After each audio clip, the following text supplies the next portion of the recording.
इंसान जो पाप करता है वो पाप कहाँ जाता है आखिर? क्या गंगा स्नान करने से पाप धुल जाते हैं? आओ जानते हैं ऐसी एक कहानी बड़ी ही प्रेरणादायक है और कहानी आध्यात्मिक है, ध्यान से सुनने लायक है। अंत में बड़ी अच्छी एक बात बताई गई है, कृपया ध्यान से सुने। चलो बने रहें हमारे चैनल सत्य और धार्मिक पर। नए हैं तो सब्सक्राइब कर लें।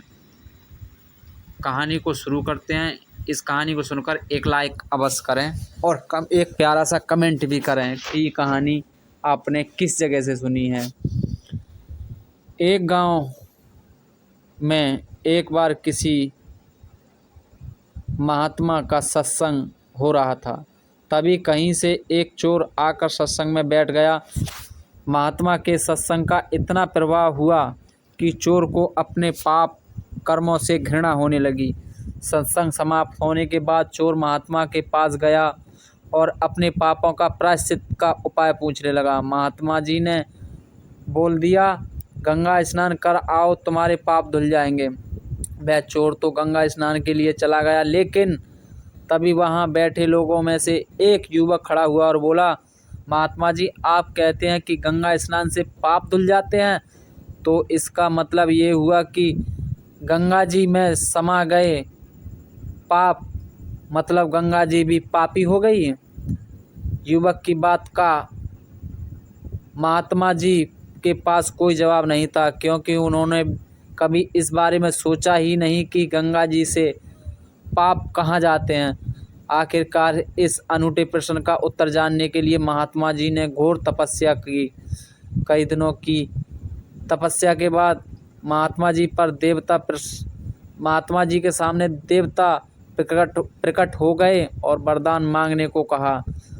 महात्मा जी ने कहा, भगवान, मुझे अपने प्रश्न का उत्तर चाहिए कि गंगा में धोए हुए पाप कहाँ जाते हैं।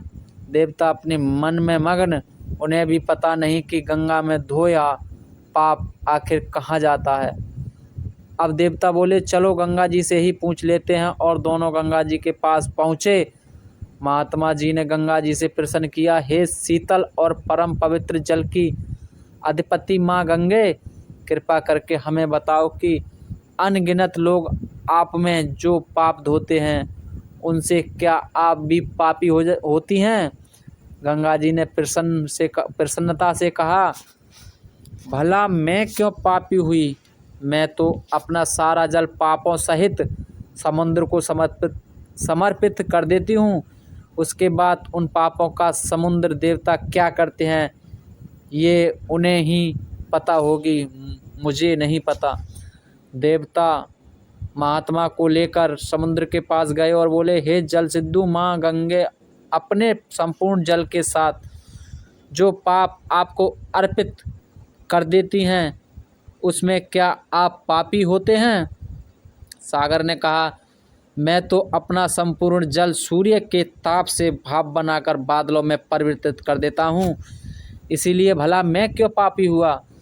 अब देवता महात्मा जी को बादलों के पास ले गए और महात्मा जी ने बादलों के सामने भी अपना प्रश्न दोहराया, हे मेघा, हे बादल, समुद्र जो पापों सहित जल को भाप बनाकर बादलों में परिवर्तित कर देता है, तो क्या आप उन पापों से बादल पापी होते हैं?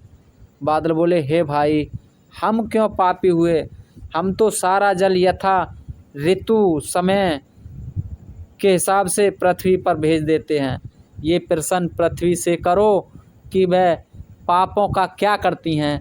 अब देवता महात्मा जी को पृथ्वी के पास लेकर गए और बोले, हे जगत को धारण करने वाली माँ धरती, बादल जब बूंदों के साथ पापों को जो वर्षा करते हैं, वो पाप आप में समा जाते हैं, तो क्या उनसे आप पापी होती हैं? पृथ्वी बोली, मैं क्यों पापी हुई? मैं उन पापों को मिट्टी के माध्यम से अन्न में भेज देती हूँ। अब ये बात तो आप अन्न से पूछो कि वो उन पापों का क्या करते हैं। अब दोनों अन्न देवता के पास गए और बोले, हे अन्न देवता, पृथ्वी सारे पाप आपको भेजती है, तो क्या आप पापी हुए? अन्य देवता बोले, मैं क्यों पापी हुआ जो मुझे जिस मन स्थिति और वृत्ति से उगाता है या प्राप्त करता है, जिस मन स्थिति और वृत्ति से बनाया और खिलाया जाता है, उसी मन स्थिति और वृत्ति के अनुरूप मैं पापों को उन मनुष्यों तक पहुंचा देता हूं, जिसे खाकर उस मनुष्यों की बुद्धि भी वैसी ही पापी हो जाती है, जो उनसे उनके कर्मों का फल देने वाले कार्य करवाती है। शायद इसीलिए कहा गया है दोस्तों, जैसा खाए अन्न वैसा होए मन। यह कहानी कितनी सच है ये महत्वपूर्ण नहीं, बल्कि इससे एक बड़े महत्व सत्य को उद्घाटित किया गया है। पाप कर्मों को गंगा जी धोने का मतलब है मन को पाप कर्मों से मुक्त करना। यदि मन में पाप और अपवित्र है तो गंगा जी में धोया पाप अन्न के माध्यम से फिर से हमें ही मिलने वाला है, क्योंकि अन्न को जिस वृत्ति जिस मन से कमाया और बनाया जाता है, उससे वैसे ही संस्कार मिलते हैं। तो दोस्तों ये सत्य है बिल्कुल। गंगा जी में धोए हुए पाप हमें अन्न के रूप में मिलते हैं, क्योंकि हमारा मन ही सबसे बड़ा पापी है। जैसा खाओगे अन्न वैसा बनेगा मन। तो हकीकत है, क्योंकि अन्न से वो पाप हमें दोबारा मिल जाते हैं, जो मन में किए हुए पाप होते हैं। तो दोस्तों ये कहानी आपको कैसी लगी हमें कमेंट कर अवश्य बताएं। यह कहानी बड़ी प्यारी है, ध्यान से सुनने लायक है। इस कहानी को एक लाइक करें, अपने दोस्तों में शेयर करें, क्योंकि वे अगर सत्य रास्ते पर चल पड़े तो दोस्तों हर कोई एक दूसरे को सत्य सिखाने लगा या बताने लगा तो संसार में दुष्कर्म कुछ ख़त्म हो जाएंगे, कुछ कम हो जाएंगे और सभी अपने आप को सुरक्षित महसूस करेंगे। तो दोस्तों इस कहानी को लाइक करें, कमेंट अवश्य करें। यह कहानी आपने कहाँ से सुनी है और हमारे चैनल